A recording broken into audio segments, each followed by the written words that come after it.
In today's video, I'm going to teach you how to create a shareable board in Monday.com. This task is fundamental for facilitating collaboration and project management among team members, so let's dive right in. First, you'll want to head over to Monday.com.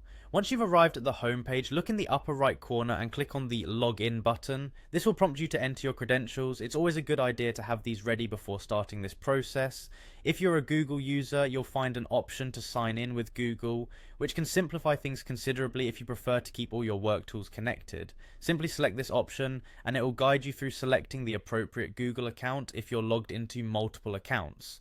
Once you're logged in, you'll notice a blue plus sign button on the left side of your screen. Go ahead and click on this button and it will bring up a menu. From here, select Board, which is the foundation of your project planning in Monday.com.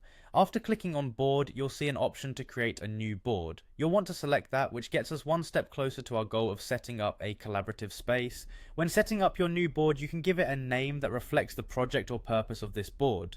This makes it easily recognizable to you and anyone you invite later. Now, here's an important part. Make sure to choose and tick the option labeled Shareable.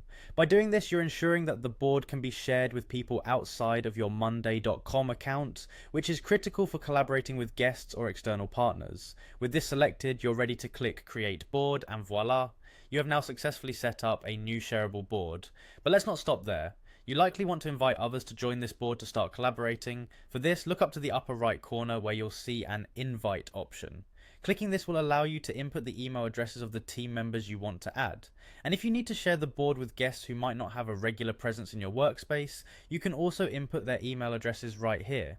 This flexibility ensures that everyone who needs access to the board can get to it without hassle. You now have a fully functional, shareable board set up and ready for collaboration. And there you have it. You've just walked through the steps to create a shareable board in Monday.com, enhancing your ability to manage projects and communicate effectively with your team. Thank you for joining me today and happy organizing.